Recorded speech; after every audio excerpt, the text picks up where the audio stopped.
Hey guys, how's it going? It's Cheryl.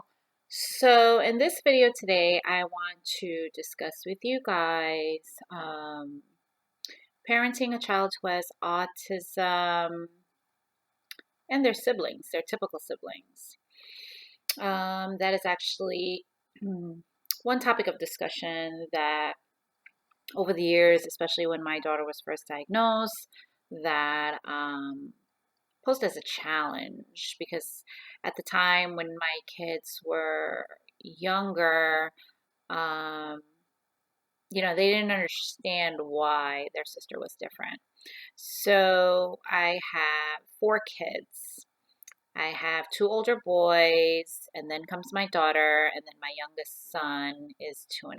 So, in reference to this discussion, I'm talking about the first three kids, my two older sons. So when my daughter was diagnosed, she was diagnosed right before her third birthday. So my older child was around 7 years old um, at that time, and then my eldest was, I think, 12 or 11. I think 11, yeah.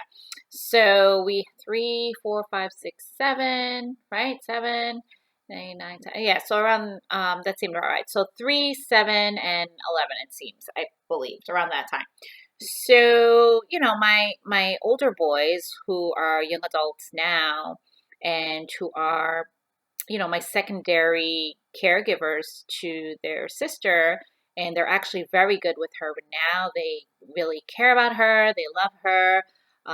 They both are involved with her care, especially my younger son. He has worked with my daughter in the past, and he's, taken care of her, taken her out, helped engage her in her ADL skills and things of that nature. So now that my boys are older, they're very, they have a heavy presence in her life and helping to push her and teach her to live her best potential. However, when she was first diagnosed, that wasn't always the case because they were younger kids too at the time, and it was very difficult for them to understand why we couldn't go to certain places or engage in certain things um, because of at that time their sisters' limitations. So what I learned throughout the years is that I had to just be open and honest with my boys and explain to them over and over, time and again, as much as they were able to grasp the concept of why their sister was different.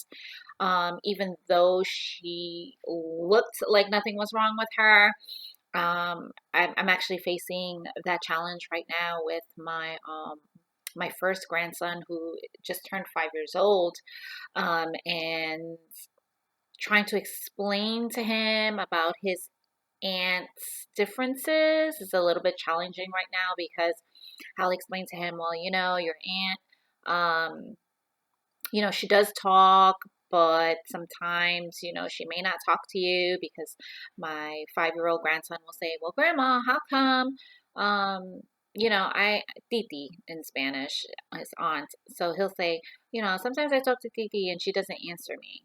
Or, I ask Titi some questions and then she won't give me the right answers.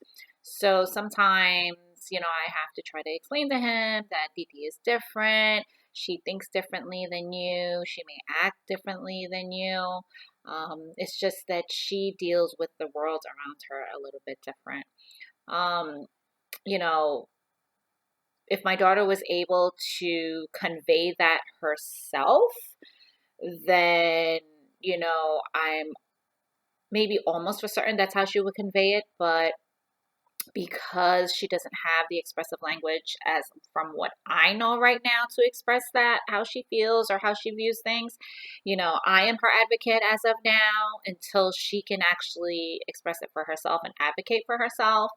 So, my grandson is a little understanding to the point he just doesn't grasp the concept as of yet because his titi looks like nothing's wrong with her. As he says, you know, Titi doesn't look like anything's wrong with her. She looks like a big girl. She talks like a big girl.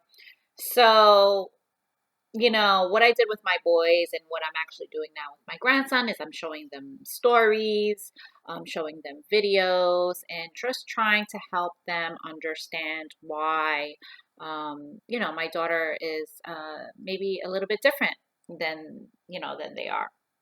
So, you know, I always have that question presented to me where families will ask at my parent support meetings, like, how can they help their younger siblings or their older siblings understand the diagnosis?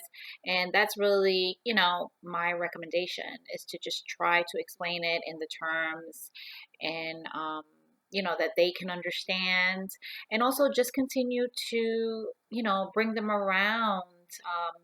You know, other families who have children on the spectrum as well. I think that's really what helped my boys a lot, is because a year after my daughter was diagnosed, I had started this informal support network called the Queens Autism Meetup. Back then it was called, I started on meetup.com, and I started locating other families who are living the same lifestyle as myself. And once my boys started to get exposed to other families, to other siblings who had siblings who were on the spectrum, they started to relate and they started to understand. Um, and I think it helped them to cope with and understand the challenges that a sibling faces when, you know, when they have a child, that sibling who has special needs. So I know with with with being around other families, it helped them quite a lot. My sons have told me, you know, that they really like the play dates. They really like the family outings that we had as they were growing up, because it helped them to become even just very compassionate towards, you know, individuals who have special needs, and understand that, you know, just because they may be different doesn't necessarily mean that they cannot do something. They just maybe are doing it or learning it a different way. So that's really, you know, my suggestion and my recommendation, because I know for my boys it has helped a great deal. If you guys have any comments, just go ahead and comment on the bottom. If you like this video and want to see other videos, go ahead and subscribe to my channel, and I'll see you guys on the next video.